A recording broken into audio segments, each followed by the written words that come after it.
atsoanao ty ariva ity ampianarana ity sitaonao mba hivelomana izany dia mitenena araka ny fomanao hiasa anatin'ny fona ianao fa toy tanonaka amafazana ny tenanao ka motoka fiainana ny izay teny ampianaranao anay indrindra hamatana eny amin'ny misinay amanonjao tokoa amen. Kapetraka daholo. Mbola omareo zany regny fasamana sy fiadana Levanța se șoci se funciona. Amen. Din numele lui Dumnezeu să iară. Dacă ar fi dar nu puteți variante că dacă nu trebuie, din nu atunci nu. Agora a liga no que é mal, a pessoa que diz, mas eu também faço não vai dar para cima do pai, como vamos ver aqui.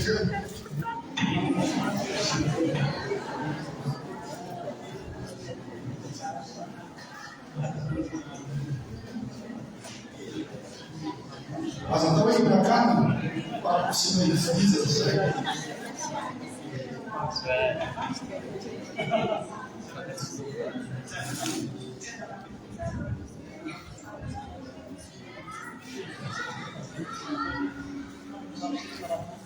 Ena, aonde vai se ana como mamãe ainda não fala nem o se ele como ele não fala, E é possível que no quanto ai, não como tu por não é possível, como já tinha, sabe?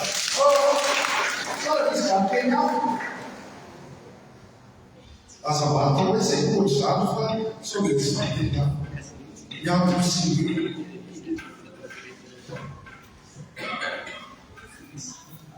E não vou caso, só combinar a soberana.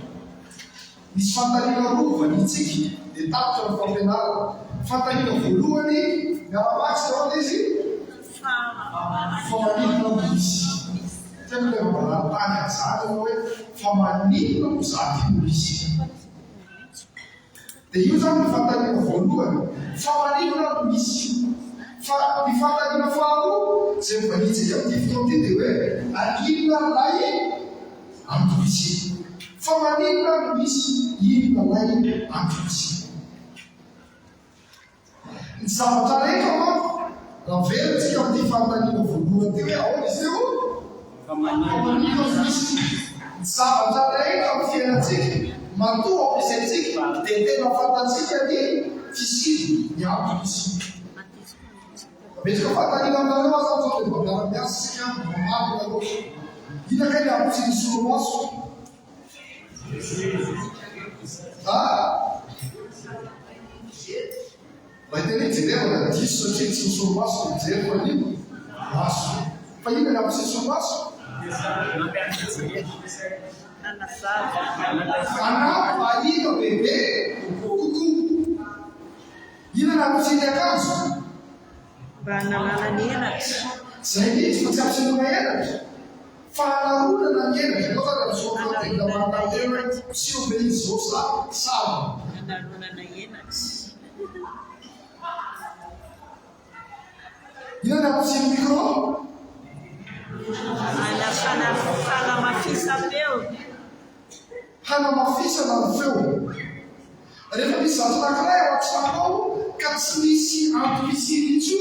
Jadi kalau kita lihat, hari sampai sahabat sifat dan pisina, sesuatu yang tidak nanti suci sampai kau malah suka sombu itu macam tahu ini, jangan tahu ini.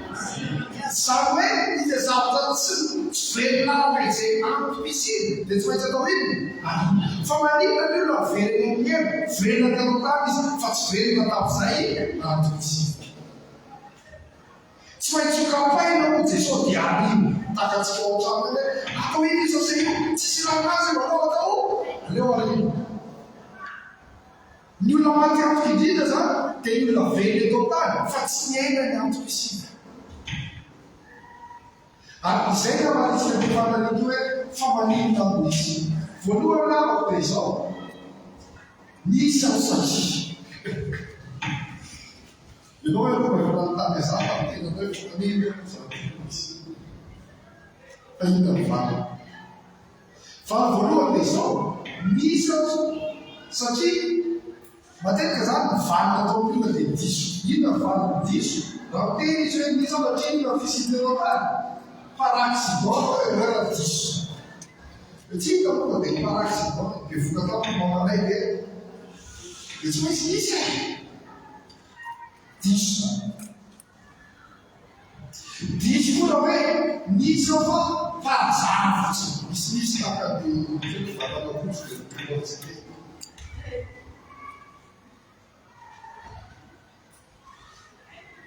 finavana-marina nisy ao satria miara-maka tsika nisy ao matelo efa manoma nisy ao ny efa voaomana nosy matena anao zay milokaikinao presiteken nisy ao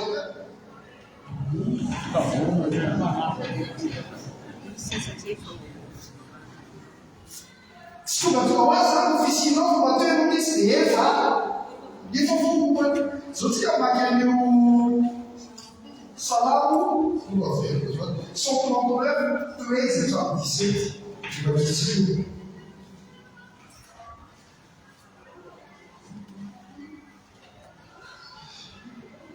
ao any miara-maky tsika mahitiakoa le izy ao miara-maky tsika nara jesosy isy alohatelo fahiana voa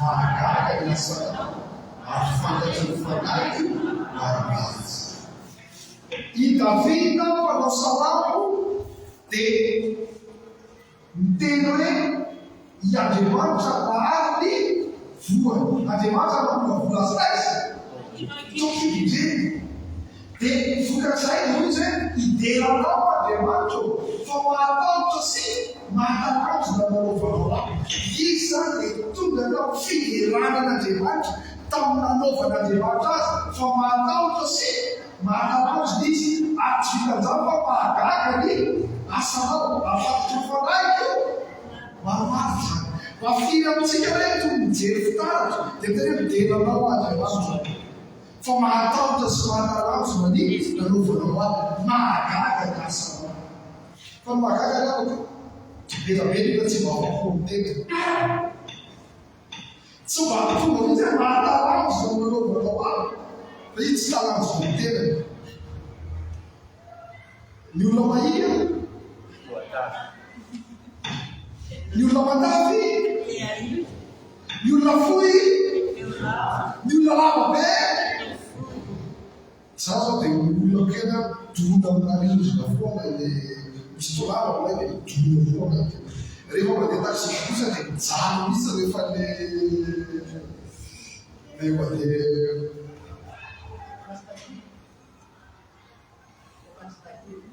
ny olona fotsy teo mainty ny olona mainty teo fotsy ny olona tsy volobena teo frisé ny olona hita volo teo tsy volo zany mahagaga alatoizana azy hoe lehilahy teo vehivavy tsy vato mahatalanana sy mahatalanana vaovao mahagaga azy raha tokony izy zany tsika dia tokony ifaly amin'izay nanaovan'Andriamanitra anao satria ny antony ianao dia tsy misy tahaka anao hatramin'ny ambony dadabe adamaso bebe mampiafaranoso mba tokony isorateo misotranao manataonao zao ny alavo misotranao manataonao zao ny endro fa za mitsiritra ny endriky ny olona sy mibizeny tokony hidisaka mijery fitaratra anao dia tokony tonga miteny ao any leranao zay zany isaky mahita anao dia deranao atoko fa mahatahotra sy mahatalanjona ny mahagaga ny asana manana mbola misy volona efa sonako mbola maiko volona efa fotsy na hoano dia misoara tompoko mahagaga ny anaovanao mahatalanjona izy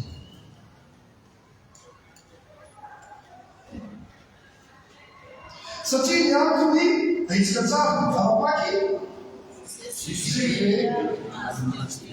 ao amin'ny Genesis voalohany dia ahitsika tsara natao takan'izy tsika Andriamanitra. Nataon'Andriamanitra tahaka ny endriny. Tahaka ny endrik'Andriamanitra ao anaovana antsika. Andriamanitra tsara sa ratsy? Tsika zany tsara sa ratsy?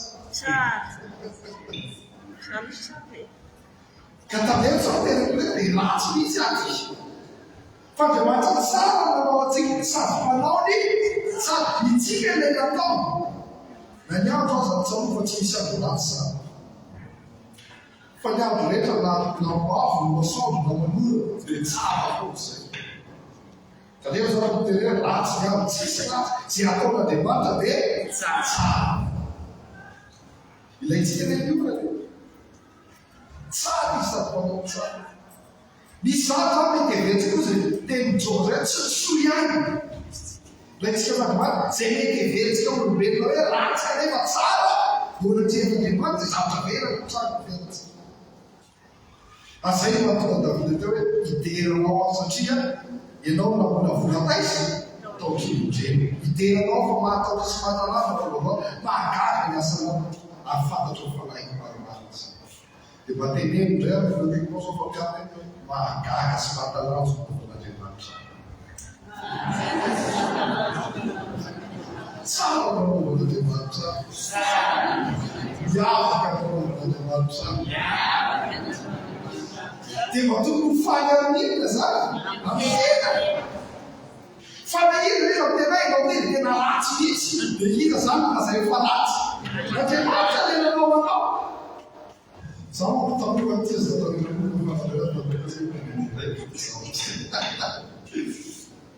Aikely eo zao misy manao tena hoe makely ity film ity dia mazava isa. Tsy faly tamin-tena fa miaina ny solona satria zany na i. Fa rehefa nahita soatra masina dia tonga tamin'iny. Teranao. Toy izany David zany ary miaro manolotsika hoe izy tena fisafiana tamin'ny fony tao amin'ny ka nofononao isetrika tany ny masonao rehefa nahitanay na dia fony tsy volanany azao. Voasoratra teo bokonao avokoa ny andro vateny fony tsy vola nisy na dia lazay Davida eny nao fa tsy niafana taon'Andriamanitra izy, tsy nofonon'Andriamanitra izy. Ny masonao efa nahita na dia mbola tsy avoady aza efa voasoratra tao bokonao ny andro voateny fony tsy vola nisy na dia ilay aza. Lazay Davida misy inao n'Andriamanitra misy iny boky. Dia ilay andro voateny dia ilainao tany rehefa manino voasoratra. Zany ny fiainantsika io dia efa voasoratra. Ny anjara-tsika zany dia mandeha amin'izay nanoratan'Andriamanitra ny fiainanao. Tsy mandeha amin'izay tianao atao, fa mandeha amin'izay programan'Andriamanitra hitondrany ny fiainanao. Efa voasoratra tao bokon'Andriamanitra ny andro voateny zao feonantsika zao dia voasoratra tamin'ntsika tamin'ny mbola fata ianao pastera miasa amin'izao fotoana zao dia hitoreto. Raha mety tena feno. Vao malomarainy tina nandeha mesazy tamiko sao dia afaka ianao misy. Dia afaka hiavidy zay misy olona mianto hoe pastera misy mafa anao mba hitoro tena miantsika feonamplena. Tena misy voatenin'Andriamanitra dia manaraka izay efa maneno izay efa voasoratra. Dikan'izany ny olona nandray Jesosy miavaka dia tahaka ity taratasy ity fiainana. Inona soratazanareo? Tsisy. Fa Jesosy manolotra programa dia ianao rehefa meka hoe ity aho ianao. Fa tsy hoe programanao efa feno. Dia ozy hoe Jesosy atony malalaka raha hiditra. Fa mazava ny andro zany efa programantsika efa mena dia sorentsika efa tsy tanteraka ny ino. Dia hiditra fa raha tena Jesosy ianao dia tsy programanao tsony zava-dehibe fa inona programanao Jesosy. Ary mahafinaritra rehefa mandeha programa Jesosy ianao dia manana fiadanana. Tia izay lalana hitondranao. Fa rehefa programanao dia mitebiteby, stressé, mikorotana, lasa kizitina satria ianao ihany miezaka amin'izay vitanao. Raha misy zava-katokony ataontsika dia hoe miento amin'izay efa voasoratra tao bokonao ny fiainana. hoento amin'izay fa voasoratra ny fiainana, hoento amin'izay fa voanomanao ny fiainana Jesosy. Tario amin'izay fa nomanao ny zorako fa tsy izay tia fa izay tia. Moa miarahaba izany vahoakanataon' Jesosy milohan'ny miantsena azo fijaliana. Raha ny sitrapoana kely hafa e, fa hoana Jesosy amiko tika ny vahoaka tsy sitrapoana ny atao fa nefa tsy mbola zany ny olona miaraka amin'ny Jesosy dia olona vonona hiditra ao anatin'ny sitrapon'Andriamanitra. Manaiky izay sitrapon'Andriamanitra. Na dia sitrapon'Andriamanitra tsy mifanaraka amin'ny izay heveritsika. Fihevitro tsy fihevitro analana kosa tsy manaraka kosa eo. Dia manaiky tsika. Misy fotoana mararaka na tokoe. Misy fotoana misy zava surprise tsy ampoizinao. Fa manaiky ianao. Zay dia hoe mandeha amin'izay rehefa voasoratra. Jesosy dia nandeha tamin'izay nanompanana azy. Dia mandehana amin'izay voasoratra izoranao fa tsy izay tianao atao. Ary ny tena tanjon'i Jesosy tamin'Andriamanitra indrindra tao amin'ny Genesika dia ny fandray. Fandrayantsika, ny fandrayantsika.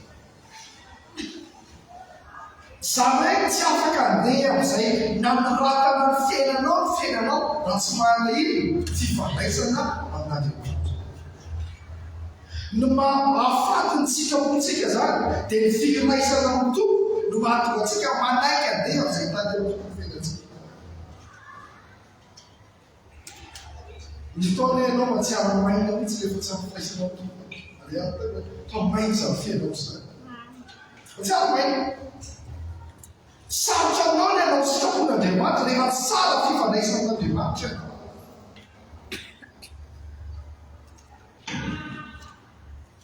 Dikan'izany dia izao, miara-maka zany telefaonitsay ndraindray. Isa lohateny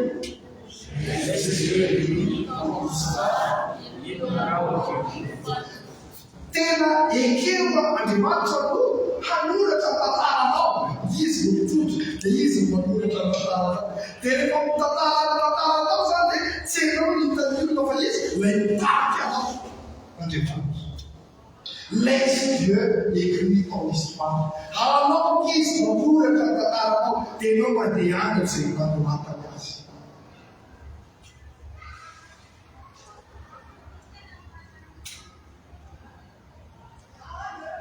Donc, miara-maky antsika Noé, lorsque Dieu nous donne une direction claire, il est enfin de nos cœurs pour nous équiper afin d'accomplir son plan.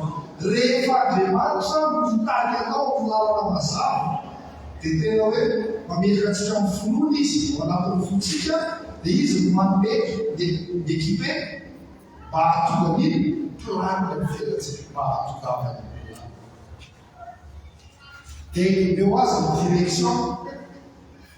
Eo azy ny direction. Antsika zany ina le direction chauffeur. Dia mba Andriamanitra mihitsy chauffeur ny fiainana. Dia ianao le manaiky eo azy ny voanao. Asa manao le severa mba chauffeur misy miaro dia mijanona. Anao tsy manao le severa. Fa tena hiento amin'izay lalana mitondrana ny fiainana. Ny olana rehefa riavako dia izao. Ny fahotana no mandrava ny le fifandraisana fihavanana mihitsy. Miara-matsika mora ny fifandraisana olona tamin'Andriamanitra.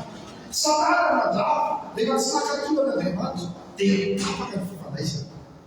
Zany hoe rehefa miaina anatin'ny fahotana izy tsy mitonga mihitsy amin'ny planin'Andriamanitra izay efa voalohany izora ny fiainantsika.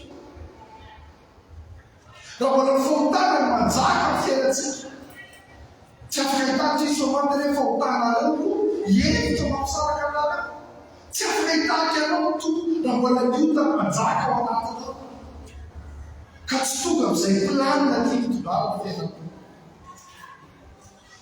Dikan'izany dia izany mba tsy mifanompo ny otana isika fa mpanompo ny fahamarinana. Inona ve fahamarinana? Tenin'Andriamanitra.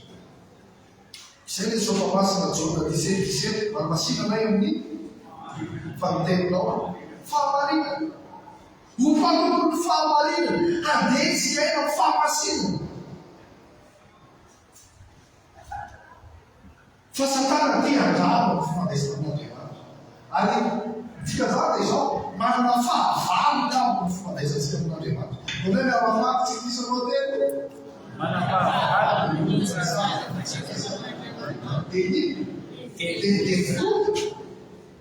Devoly zany niezaka ataony isan'andro dia anapaka ny fifandraisan'ny olona amin'Andriamanitra. Ary iza no kendreny devoly izay olona efa vita fihavanana an'Andriamanitra. Ny olona tsy miaraka an'Andriamanitra ke tsy olona ny reny tsy mainky olona tonga dia mamono reny. Raha olona efa voafatosany sigara tsy mila ilay fanampy sigara vao hery fofona dia vao farana. Ny olona mifatotra toka tsy mialaitana fa izy le olona efa miala efa afaka nosotomony eny iveron-dalana. Iadamaseva dia raha ny fifandraisana tamin'Andriamanitra tamin'ny resaka fifanahiny sakafo. Tadidinareo zany le voankazo noran'Andriamanitra. Fa Jesosy koa rehefa tonga teto an-tany dia inona natao devoly koa fihinana sakafo. Raha zanak'Andriamanitra ianao dia tovongamofo netreny mitratra taraka an'izy tahaka ny Damaseo Jesosy. Fa nampiavaka Jesosy satria Jesosy ao amin'ny fadiana efa mpilaotry ny fadiana araroa izy fa nitan-kanina ara. Fa na karaha dia tonga aza ny devoly tsy lavo Jesosy.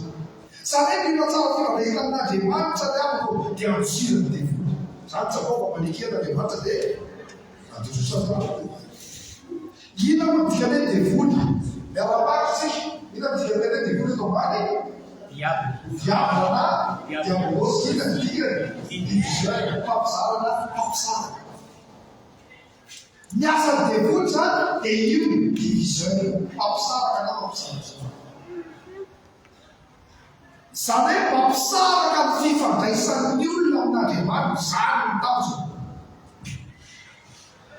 Any amin'ny Petera dia teny Petera hoe devoly fahavalon'olozy dia mandehandeha tahaka ny olona mihery ny taky izay araba toero izy dia adosotra.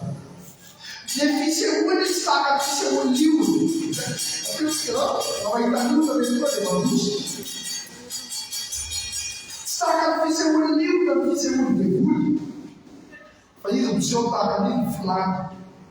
Tahaka zazazana. Izy tena hoe ny lehilahy dia matetika tia haino hita le voalohany. Tia very ny lehilahy hita le vehivavy vola volahy. Fa ny vehivavy iray tia haino hita le elona lehilahy lamody.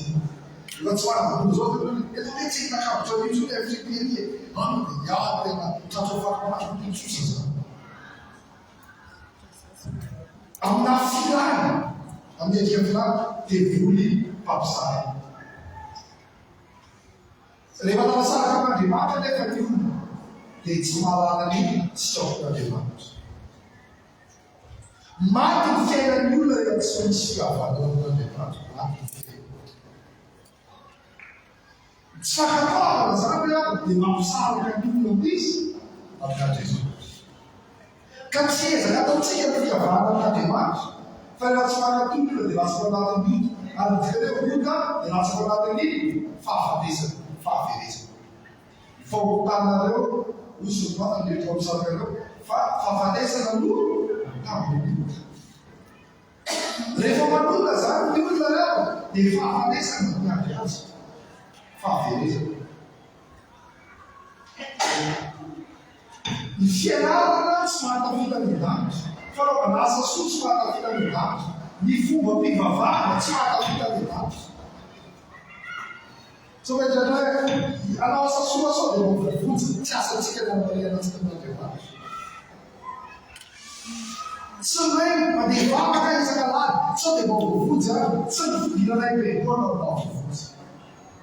Tsy hoe za dia anao dekona na anao mpiandry na anao pastera tsy nititona ho nidiranany an-davitra. Fa inona ny diranany an-davitra zany fa izany? Fananana Jesosy. Raha itsika zany no miezaka amin'izay ezakitsika hoe miezakitsika ny idinantsika ny an-davitra dia tsy misy nihinanana Jesosy teo amin'ny azo fijanetsy ny vitantsika mokonjy ny tenatsika. raha itsika no eritreritrana ao lalana dia hoana ny sotra maso miaramatsika misy lalana atao mahitsy kanjo lalana mivalina ny fahafatesana ny farana raha lalana imantsika zao le atao vovovotsy any dia raha enao manomana lalana dia iza koa nefa lalana fahafatesana tsy misy ezaka ataontsika zany ahatonga antsika vovovotsy fa famonjena dia asan'Andriamanitra zato isan-jato taon'i Jesosy Kristy. Osy manao Andriamanitra naneo ny fitiavana antsika fa volombola fanotsika dia mananeny mahatongatsika samy hoe mbola fanotsika dia mahavitan'Andriamanitra famonjenantsika. Andriamanitra nampiseho ny fitiavana antsika fa tsy avy amintsika koa no famonjena. Satria metrana dia zany zany ohatr'izao dia zao no natonga mahavovotsy tsy misy avy amintsika na kely azy fa asan'Andriamanitra zato isan-jato famonjena. Raha mamonjy hoe tsika ratsy hoe mendrikondrena tsika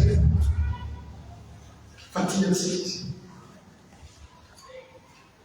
Dia zany raha fomba-pivavahana religion dia rehefa mahavotsy dia diso. Satria ny antony religion dia ny olona miezaka mitady misy n'Andriamanitra. Zany na religion, ny olona mitady. Ny fivavahana rehetra eto ambony tany dia ny olona miezaka mitady n'Andriamanitra. Ohatra hoe miezaka izy manaraka iny dia tsy lalàna sy ny fomba-pivavahana samihafa. Io ny toetra ny fahasoa dinginy natao zava-dehibe.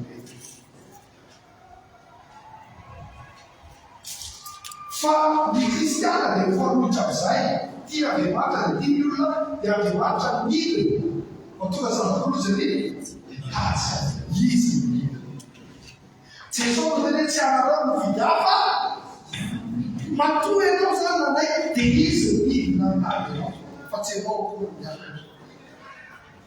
Nanaiky midina Jesosy mampianatra antsika ho an'ny ray. Jona 14:6 izao no lana tsy fahamariana ny fiainana tsy misy makany amin'ny ray fa tsy midina ihany afaka mitovy antsika miakatra. Raha tsy midina teto amin'ny tany Jesosy tsy misy afaka miakatra ho an'ny tany.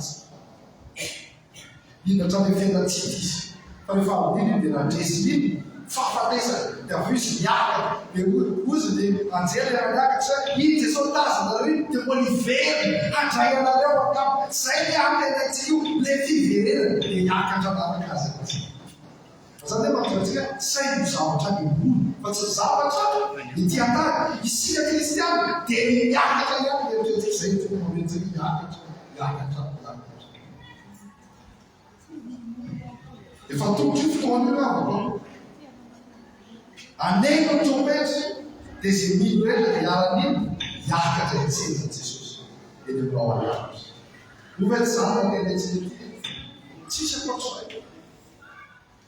Osy raha hitao zao le antenanao misy dia manino zavatsy mitanika amin'ny vavatsy tsy vola tsy arena tsy trano tsy tômôbily fa na ny vavatsika dia izao hanantena ny Andriamanitra. Nianina tenantsika atsika.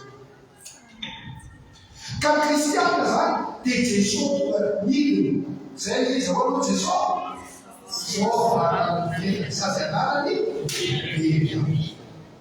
Fiainana be bebe, fiona abondance, fiainana tsy misy fetra no maniny Jesosy. Amin'ny amin'izao teto tana tsy hanangana religion fa tonga ino mode de vie fiainana. Ny antsoina hoe kristiana dia tsy lamba isan'olona fa fiainana isan'andro.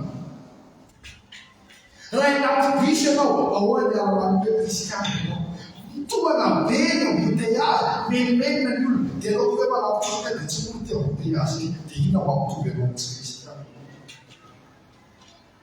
Raha miakatra vidin-javatra menimenina dia efa mampivin-javatra dia anao dia tsy tatsony izy ity dia inona ny itovizanao dia mitovy. Afenao antony hoe mizana mampiavaka anao satria anao manana ny antsoina iny fiainana bebe. Ny olona rehetra mijery mihino fanaovana fanavasana dia mety zavatra miavaka. Dika zany misy fomba-pivavahana nidirana lanitra fa fiainana. Mode de vie fiainana isana. Fiainana ao aloha kaiza ao an-tokantrano.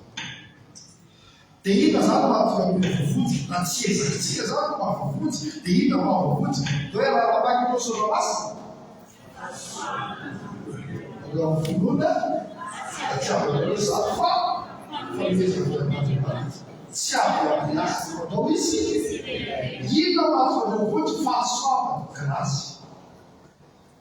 Fahasoavana ny ahafahan'Andriamanitra mody antsika amin'ny finoana tsy avy amintsika io fa mbola inona koa io fa mety tsy avy amin'ny asa tompoko no mahavody.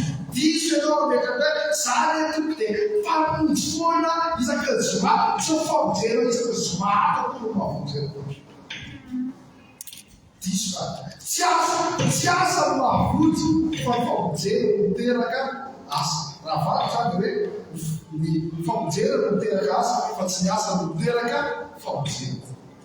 Vavody aho mba hiasa fa tsy hoe hiasa mba ho vavody. Tsy ny asa tsika tsy mahavody atsika fa ny finoana no mahavody. Raisina ilay fahasoavana grasy. Tsika ne tsisy mivetrehitra ny lavitra e. Fahasoavana fa tsika tsy misy marina fa no marina. Dia rehefa tonga anatreh'Andriamanitra dia tsy tsika ny mitany fa Jesosy ilay raha tsika ilay midiry dia rehefa fa manino zany afaka miditra noho ny amin'ny Jesosy. Fa ny asa ataontsika tsy misy asa kafatsika miditra ataontsika. Tsy ezakitsika manokana zany ahafahantsika miditra anaty dia ny fahasoavana. Ny fahasoavana ozy ny mijerenareo koa ampianarany tsy avy aminareo mbola avy amin'izy tsy avy amin'ny asa fa ny asa natao nino fa ndraiky le nino rehefa be miasa n'Andriamanitra dia misesy kahaka tsy tokao zao sampaga misy ao vanisa eo tanàva frère amin'ny fon'olona melony iny fala le amanuka mibotsombotsy vanao kompoka fatana. Mila manentsika tahaka ny Jesosy, ilay manentsy tena, izay manentsy tena no izay mananja tena. Ary io no matetika rehefa manentsy ny asa elaela momba Jesosy dia tadibotsy.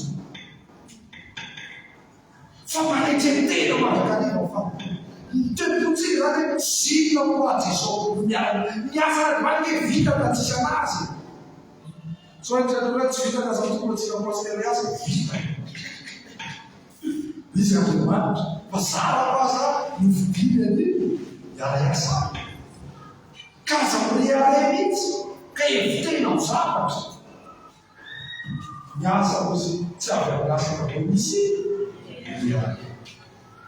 arova toeposy teo manao fiariana mahaiza manitsy tena eo anatrehatra. Ny famojera zany dia mitsika zao dia anaty asa ny Jesosy tsy avy amintsika fa asa n'Andriamanitra ny famojera. Haitsika dia Jesosy raha ny zanaka no afaka anareo dia afaka toerana. Dia inona no zava-dehibe le fampihavanana vitan'i Jesosy na mpihavana antsika tamin'Andriamanitra izy teo amin'ny azo fijaliana. Ny rain'Andriamanitra izy amananefa ny hiram-panavotana, hiraka famojera teo amin'ny fijaliana. Satria ny amiko dia zao reama raha tsy misy raha latsaka dia tsy misy fampilan-keloka dia nanainga Jesosy raha latsaka tanàna teo amin'ny azo fijaliana. Miaritra amin'ny mafy rehetra izy tonga ny fahotana sy ny fahotana mampiavana antsika tamin'Andriamanitra.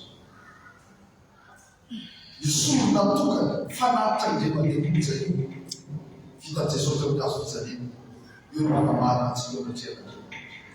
Satria raha tsy nisy raha latsaka tsy nisy famelan-keloka.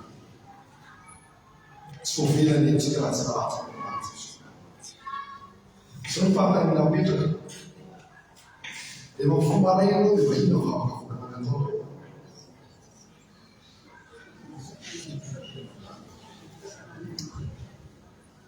Soda Jesosy hoe fanazo maraina fa raha tokony zavatra tsy fifadianao dia izao voalohany aloha dia soda Jesosy fa novojenao.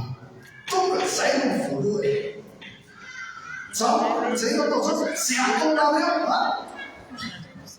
Zay ataonareo dia atao fahatsiarovana tokony matsiaro amin'ny Jesosy mihitsy voalohany. Isaka misy zava tsaroana amin'ny Jesosy. Misaotra fampijenao, zay misaotra fampijenao andro ato teo Jesosy foana. Fa manomena andro voary ianao fa tsisy Jesosy avakoa.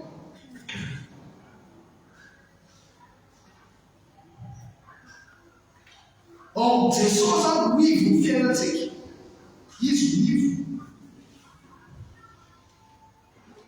Ary tena voamafary dia izao tsangana tamin'aty Jesosy. Namerina fiainantsika ao an'Andriamanitra. Io no mivo mahakristianantsika Jesosy nadresiny fahafatesana. Raha tsy tsangana faty dia tsy mifakafantatsika tsisy amin'ny herinasy tsisy zao feonapely zao tsisy kakeomamatso tsisy fa reny vokatra ny fitsangana Jesosy tamin'any. Ny afana torony filazantsara. Safidy zany dia izao. Ela zao zao hoe na tsy manala ny antom-pisiny sa ao tompo. Zao dia zay afarany fahaverezana. Manao tompo dia zay afarany fiainam-pahatraisana. Dia safidy io. Safidy hiala irona sa hiala mizotra. Ty le aleha besomaro, ty le aleha fitsy. Ahoana koa Jesosy miara-makitsika? Dia mivavaka fa lehibe ny vavahady ary mahalala fa ele vavahady ary herina izay makany fiainaka izy. Mbola mampirisy midira amin'ny vavahady. Io ny matisanandro androany. Jaona 10 izao Jesosy vavahady. Midira amin'ny vavahady eny ianareo fa lehibe vavahady. Malalaka izay makany amin'ny maro no miditra zany fa hiteny lala izay makany fiainaka. Dia fantanina zany ianao hoe mandeha amin'ny lala lehibe besomba sa amin'ny lala olona vitsy. Misy olona kely mivavaka ihany fa mbola lalana izy, lala marina ihany. Ito mitao hoe mbola ino ny asana any fa mbola lala besomba atao isanandro. Io le tena mitsoa hoe rehefa ho avy dia tena izay nanao azao tsy fantatra anao.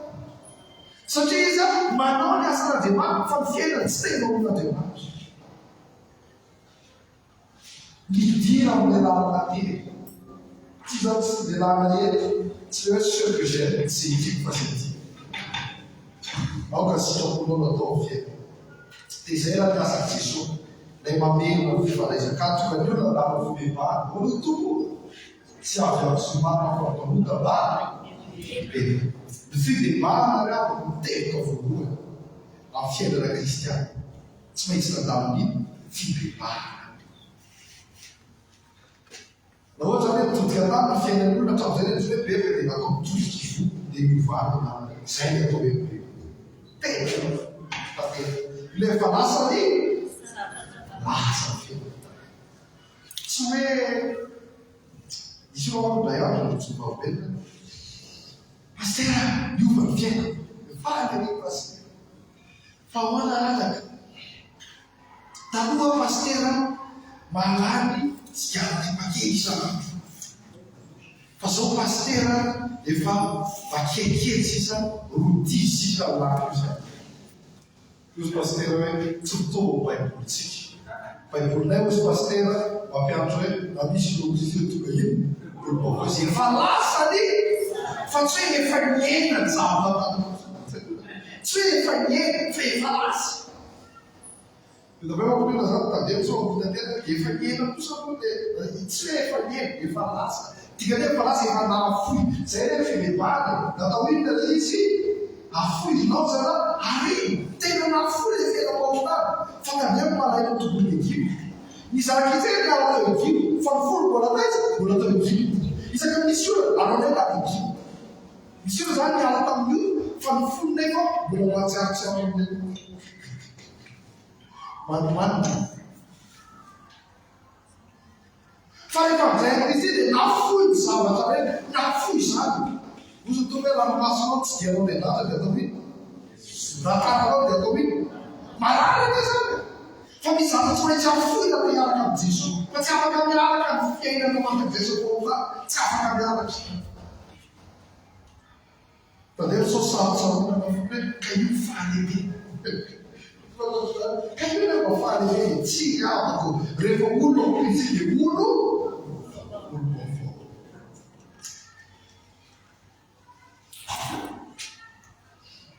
dia mizaha tsy maintsy mandray an' Jesosy. Io le Jesosy tsy maintsy ateraka. Ahoana atonga tena indray dia tia mivady miara-mivaky tsika. Satria raha manana Jesosy mitombo amin'ny vavanao rehefa anina ny fonao fandriamanitra efa nangalazana dia hofonjena. Ny famonjena moa dia fanekena Jesosy amin'ny vava sy volona amin'ny fo vava sy telopolo centimètre dia nandaty izy manaiky Jesosy fa tsy mampita Jesosy tao ty telopolo centimètre fa manaiky an' Jesosy hiditra ao anaty.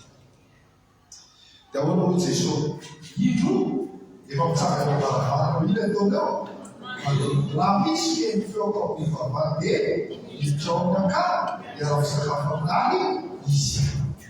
Ny fanekenao ny tiran' Jesosy ao anatinao ilay mandodona hiditra ao anatinao mahatonganao saraka Andriamanitra. Dia zata mandray ny famonjena. Ka io zany vidinanao plan'Andriamanitra rehefa mandray famonjena. Ahoana no sotomaty no vovotsy, ahoana hoe tompo le vaovao ary fa le vaovao no ataoko ao anatinareo ary soroko amin'ny nofonareo ny fivaliko ameko lasa mahazo fo vaovao ary fanahy vaovao dia solona le fivaliko dia solona iny io tsy miretamena tsota fikeriny tota ihany no avadivaty ka mety akanjo vaovao fa tena fiaina vaovao. Asan'Andriamanitra omeko fo vaovao sy fanahy vaovao. Omaly misy olona zay naraka taminay iza hoany anaran'izy io izy le manao anankiray neny vaovao. Dia fa maninona hoany atao neny vaovao zany ianary. Misy io moa sy taloha kila zao toy izao. Dia miovy izy dia ranomokany io izy ozy zaza atao tsony amin'ny fena fa tsy hoe vaovao. Dia ny anara dia asana azy mihitsy dia vaovao dia fantatra le vaovao tena zay hoe tsy Jesosy nanova fena ho lasa vaovao. Tika zana ao Kristy ny fiainanao dia efa vaovao Jesosy. Mila zany namerina ilay fivandraina atao heverina narapatsika rehefa nandray an' Jesosy zany io dia tafaverina tahaka fivandraisana tao amin'ny saedena ny fiainana fivandraisana amin'izy amin'Andriamanitra noho ny amin'ny Jesosy. Jesosy zany namerina restauré nanavao ilay fifandraisana. Jesosy namerina fivandraisana amin'Andriamanitra tahaka ilay fiainana tao amin'ny saedena afaka nifandray vatana tamin'Andriamanitra. Zay tanjona rehefa maty Jesosy dia titra ny zava-roa ilay hevitra tao amin'ny tempoly. Satria mpisorona be any afaka niditra tao fa rehefa nirava zava-roa dia afaka mifandray tsy saka ilay tsy fifandraisana. Vao mampifandray zany. Ianao zany afaka mifandray amin'Andriamanitra 24 sur 24, 7 sur 7. Amin'ny toerana rehetra naiza amin'ny fotoana rehetra afaka mifandray vatana amin'Andriamanitra.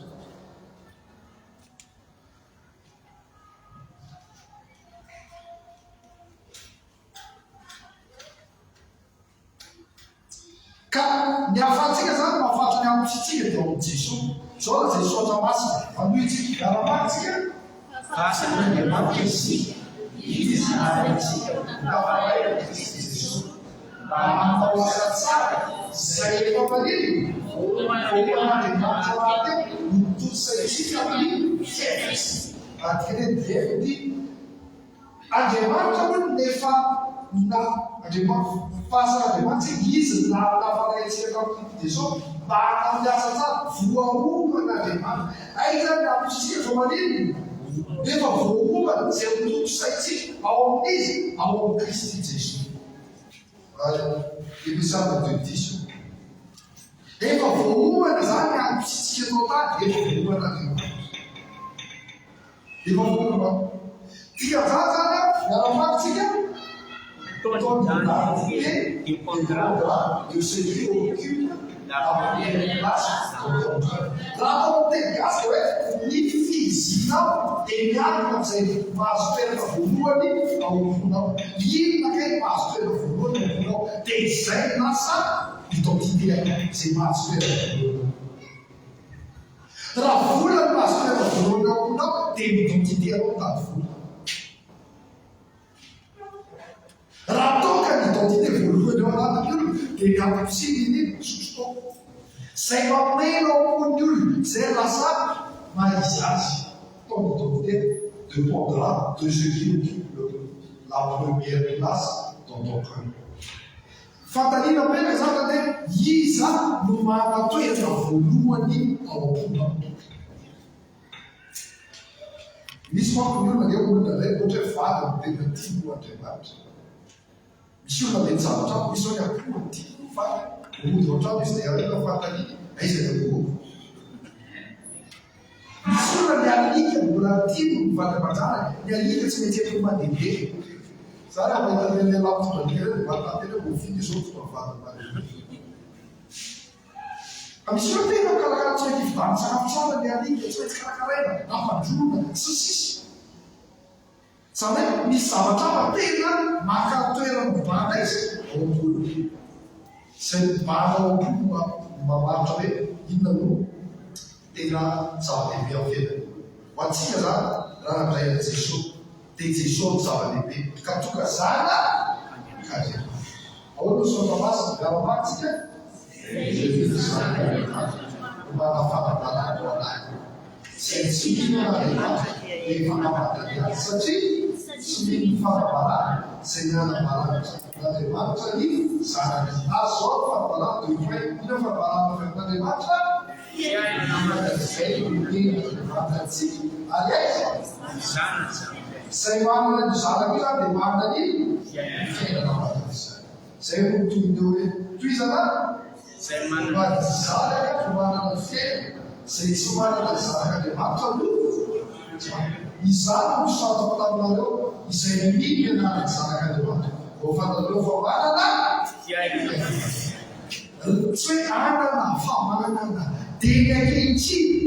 Rehefa manana Jesosy ianao dia efa manana manomboketo zany miainantsika fiainana mandrakizay. Manomboketo. Tika zany tsy mamanana tena dia ahoana no mandrakizay. Fa rehefa ho Jesosy ianao dia efa manana tokoa mandrakizay. Manana antoka ny mandrakizay dia ny tianao. Tsy hoe anana fiainana mandrakizay fa manana fiainana mandrakizay. Manana dia rehetra. Dia ahoana no manana manana fiainana mandrakizay? Isan'andro izy dia very ny tenin'Andriamanitra sy very ny fiaina. Io ilay tongotra ina tenin'Andriamanitra, tongotra ina ny vava. Tenin'Andriamanitra vava. Isan'andro tenin'Andriamanitra vava. Zao manampy ny fampianarana, manampy ny fiaraha-vava, manampy ny radio-maso, manampy rehetra dia manampy fa ny voalohany no dia ianao sy Jesosy. Izay no voalohany. Ilaina ny autorité fa ianao no tokony manana fifandraisana manokana, mandray hafatra manokana avy amin'ny Baiboly. Isan'andro avy amin'ny teny sotra masina avy amin'ny teny Andriamanitra. Tokony ny relation manokana amin'Andriamanitra no tena zava-dehibe.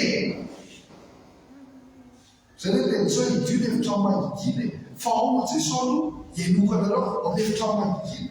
Mba manahoana fitohananao mamaky sotra masina isanao fandinianao sotra masina. Ilaina ao amin'ny radio, tsy hoe voafoanao koa dia mamelona radio fa mila manana fotoana manokana amin'ny Jesosy. Ianao sy Jesosy tena mila manana fotoana. Ary fotoana matotra. Dia tsy hoe mpianatra amin'izay fotoana dia hoe disciple. Disciple mila manana iny discipline. Ianao zany tokony manana discipline miaraka amin'ny Jesosy, mazava. Isaky n'inona ianao no tokam-bava, isaky n'inona ianao no mamaky Baiboly. Isaky n'inona fotoana manokanao amin'ny Jesosy. Isan'andro. Ny lasa lavitra amin'ny fononana ao dia mila naka fifandraisana matotra tamin'Andriamanitra. Fa tsy hoe efa ilay fonona diko no mamaky Baiboly. Zavatra ohatra ny miaina fanafody ka intelo isan'andro ka rehefa tia miaina fanafody.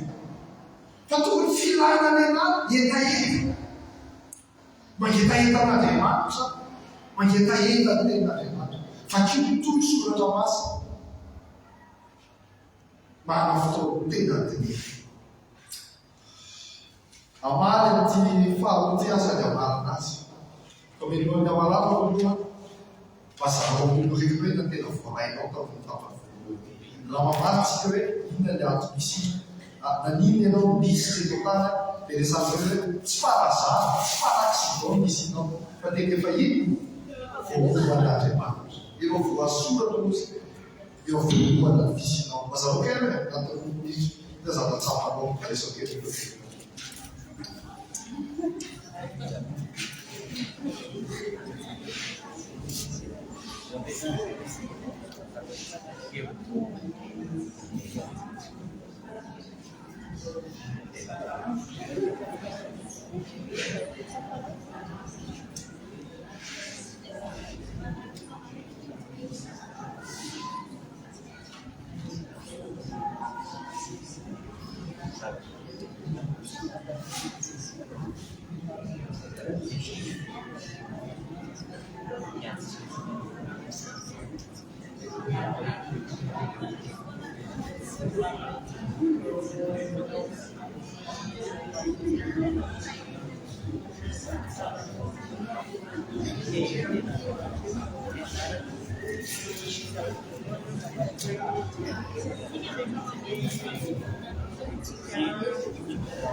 amaritsika ny fantanina voalohany teo fanitsika dia fananina olo misy mafanany farofarany inona olo antomisika nanina fananina izy dia matika teo voaloman'Andriamanitra ny misika tsy mifisinao efa voasoratra ny voateny dia voaloman'Andriamanitra ny zavatra erantsika tao tany efa voasoratra dia mandiara dia natoatan'Andriamanitra ianao fa inona ny antomisika aniny atao tany zay ny fanitsika eto voalohany dia izao les 5 objectifs de notre vie terrestre, les tâches dimy antony iainantsika atao tany fanitsika eto voalohany misy isika sotery ambiariny soratra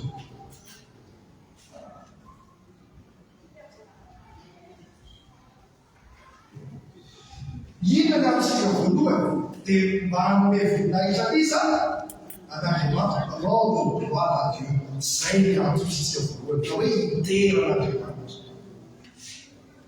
raha tokony izy zany amintsika dia zao zay zavatra rehetra ataontsika dia mahatonga ny olona hoe voninahitra izy an'Andriamanitra raha mpiasa birao ianao dia miasa ataonao dia ozy hoe tena olon'Andriamanitra raha polisy ianao dia isaka miady tena manompon'Andriamanitra polisy raha tokony izy zany miataontsika rehetra dia atonga ny olona hanome voninahitra jereo tsara fa ny asa ina nataon'i Jesosy tetỳ antany dia nahatonga ny olona nankalazana izy nankalazan'Andriamanitra isaka manasitrana Jesosy dia mankalazan'Andriamanitra ny olona tsara tapaty Lazarosy dia nankalazan'Andriamanitra ny olona zay asa atao zao dia nanondro an'Andriamanitra ny amantara hoe velona ao an' Jesosy zany isika dia manome voninahitra an'Andriamanitra zay rehetra ataontsika io tsy amiteny fotsiny hoe an'Andriamanitra hoe voninahitra dia efa metraka fanenako tsy adino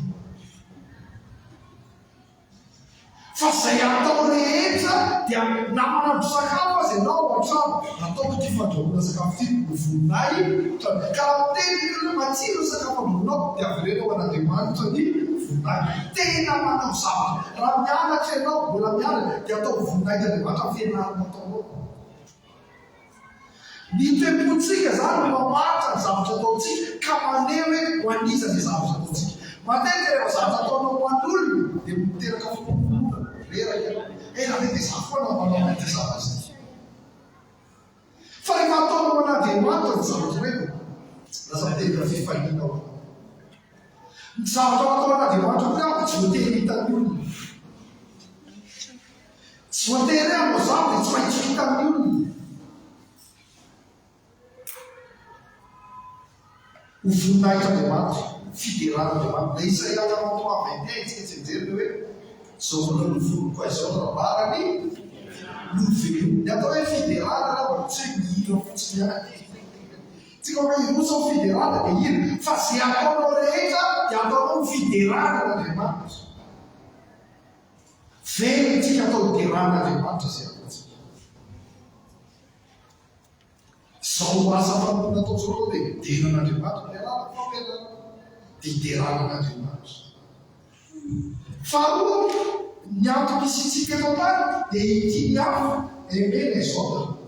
Zany tena antony kristiana ity. Tsy misy am'voambolana kristiana ilay tsy tiako in'olona. Raha vao tsy tia olona ianao dia diso fahavalo. Satria fahavalontsika tsy olona fa devoly. Na dia tsy mahaleo tia zany olona satria ianao amin'i Jesosy dia natao ity foana ianao. Ny fitiavana amin'Andriamanitra dia tsy avy amin'ny fihetsem-po. Raha ny fihetsem-po ny erina amin'ity dia misy fihetsem amin'ny fitiavana. Satria fihetsem-pontsika manino no voambolana. Ny fotoana dia farafaty dia mahafaty mihitsy ny olona. Mety mihina fotsiny zay fihetsem-po. Tsy entin'ny fihetsem-po ny fitiavana fa ny olona ho ten'Andriamanitra. Satria ny fitiavana dia tsy safidy fa didy. Ahoana ny fitiavana? Didy vaovao ny Jesosy mivola dia mila. Miankina amin'ny Jesosy zany ny ahafahantsika amin'ity fa tsy miankina amin'ny fihetsem-pontsika. Fa amin'ny fihetsem-ponao ny hitiavana olona. Rapisy anao dia mileo. Misy fiteny tsy ao an-trano mivady hoe zavatra ataonao tsy tiako fa ianao tia. Tsy manova ny fitiavana anao izay zavatra ataonao ianao tia. Ny kristiana dia natao ity ihany. Jesosy efa fialany natao hoe morahin'ny olona. Natao tsitsitsiny Jesosy mbola moa dia zao ny olona anao mamelany mbola mivaha. Azay hoe mivavaha amin'ny fahavalonareo. Tiavy izay makalo, tiavana dia mivavaha. Fa ny eo amin'ny solony raha fisinana zany anao tsara manao manao azy. Fa tsy vitana tsy ao Jesosy. Raha nentsika ihany mahavita mamela ny amin'ilay olona. Tika dia mamela eto tsy midika hoe tsy mamela intsony ilay olona. Tsika manao mamela zay efa namela zay tsy fa na mamela ka mbola mamela izy dia mbola mamela ihany ianao zay no Jesosy. Zay ilay fantany hoe biby mamotapy pozitivy raha lavitra Jesosy. Ipino avidimpolo ipino. Ianao tsy manadimany isa mihitsy ny hoe efa iny voalohany ante, faharoa ante, fa telo ilay sa ombena raha zany. Fa mamela, dia hoe mamela, dia hoe raha mbola manao ianao dia mbola mamela ihany. Zany ny ampisitsy amin'ny ilany solony hafa. Tika zany mahasotra ireo famelan-kely fa fiainantsika. Dia molodota. Fahatelo ina ny ampisitsika eto devenir semblable à Christ, anahaka an'i Kristy. Zany ny ampisitsika anahaka an'i Jesosy. Jesosy dia teny mihitsy hoe ny anara. Iza ny anara? Jesosy. Fianarana no velako anareo. Paoly dia teny mihitsy hoe manahafa tahaka ny manahafa ao Kristy. Ny olona hoe kristiana dia olona azo anay tahaka satria tahaka ny Jesosy fiainana. Azo olona ilay an-tahaka. Ianao zany avao amin'ny tena ohatrany hoe mazary olona tahafaka. Amin'ny tena filafanao matahafaka izao Kristy. Azo anay tahaka. Matthieu 11:29. Matthieu faharoa fasino. Nataontsika veleno anatsika hanahaka an'i Jesosy. Tsika zany tsy hoe mpanaraka dia Kristy fotsiny, fa manaraka an'i Kristy. Tsy hoe mpanaraka azy fotsiny, fa manaraka azy.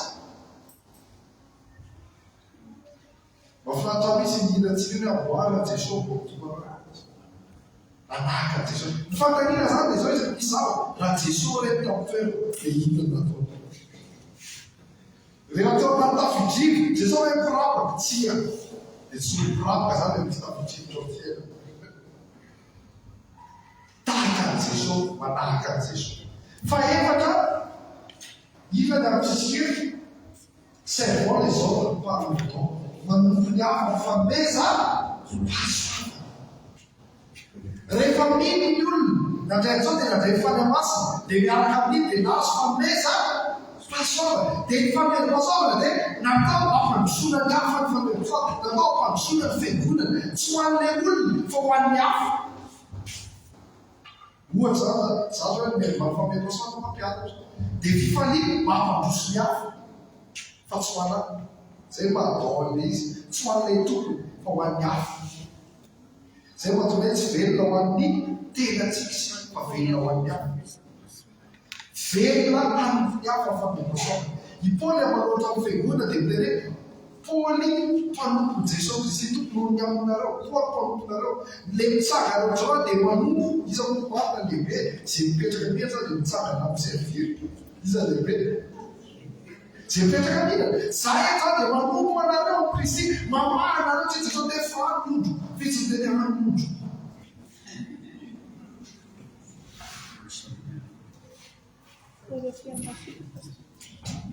Korintiana voalohany tokevitra ambin'ny folo dia ny faha ambin'ny folo. Raha misy manisy zava-panahy dia ny ampandroso fiangonana no tany.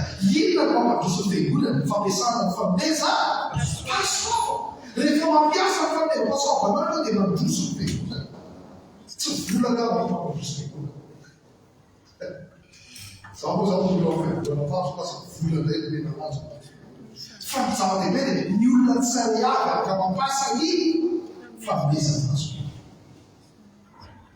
Raha manamboly ianao dia manome hoe fanomeza dia ampiasao. Mampianatra hoe dia ampiasao.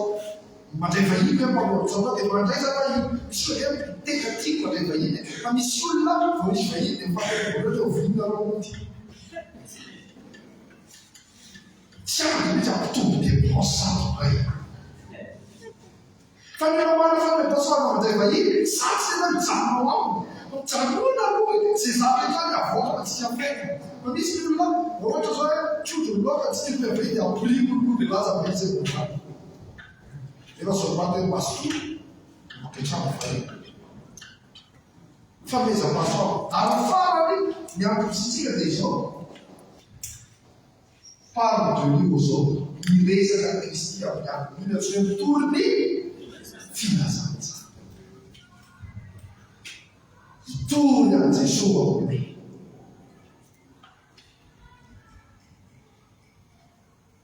Ny fitoriana filazantsara ny avana tsy tovina. Tsy tetikasy. Fitoriana filazantsara tsy miankina amin'ny agenda fa ny fitoriana filazantsara fiainana. Inona ny fitoriana filazantsara? Tsy hoe ny avy eo viny rehetra ianao tafika masina fa fiainanao isan'andro. Raha ao anatinao Jesosy dia fiainanao mizara Jesosy amin'ny hafa.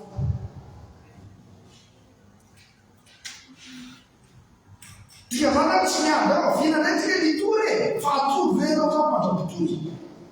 Jesosy hoe tsy miteny hoe avy matory fa tsy miteny hoe avy dia mitory. Filazantsara amin'ny ny fiangonana tsy mitory dia fiangonana matory. Ary ny ampisina voalohany dia mitory ny filazantsara. Raison d'être raha amin'ny fitoriana filazantsara. Rehefa io no manery ao anatinao dia satsao iresaka ny mandrakariana. Rehefa tafresaka Jesosy tsy maintsy isy virgule. Marc 16:15.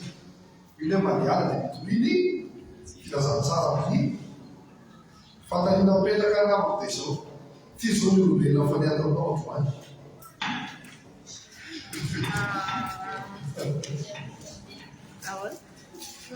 Jesosy amin'ilay mitoriny filazantsara amin'iza olombelona rehetra. Firy tamin'ny olombelona fanenanao mitorina filazantsara. Zara ianao zao misy olombelona inesy dia matonotao anao hoe iraina eto amin'iny. Ny olombelona rehetra manaraka Jesosy anao. Tokony toetsaina mitory zany toetsainao isaky miresaka amin'olona. Inona indray ny afatra tokony hampita amin'ity olona ity. Satria ianao dia olona natsoina mpita hafatra. Messager, mpampita message. Tokony misy message pita foana naiza naiza amin'ny fotoana iny na amin'ny fotoana iny.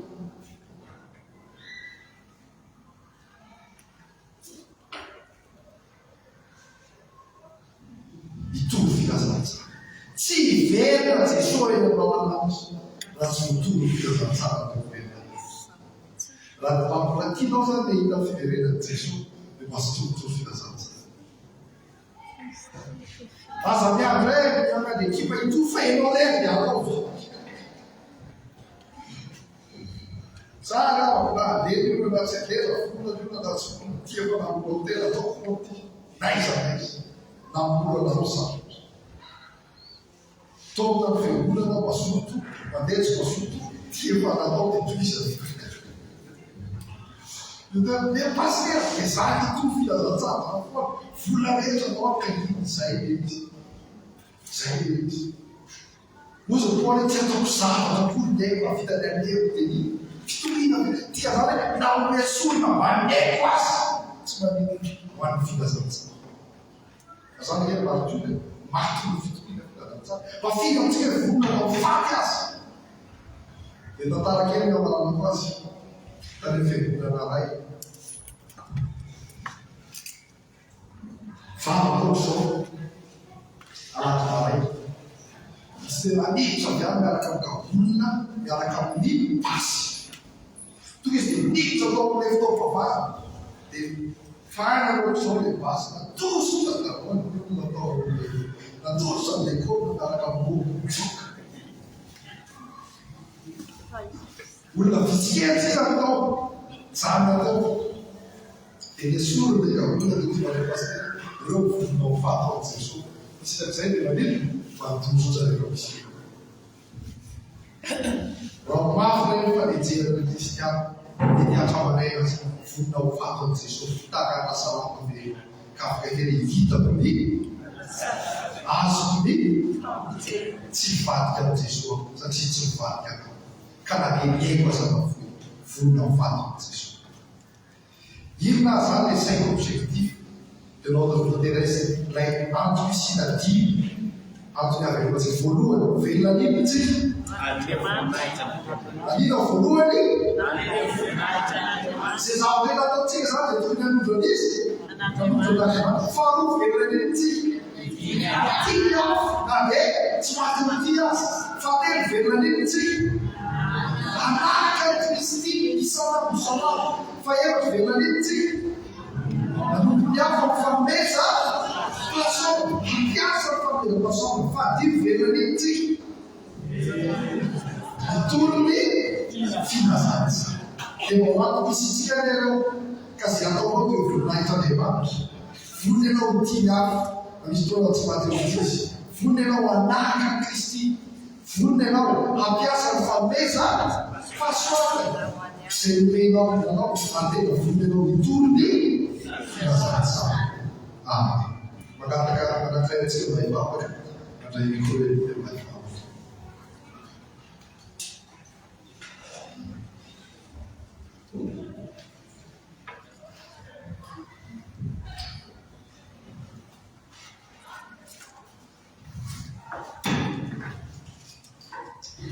Ifana Kristi. Andriamanitra iray misaotra tokoa izay fa tsy fantanay tokoa Andriamanitra hoe ny antony sy ilay tamin'ny fiainanay.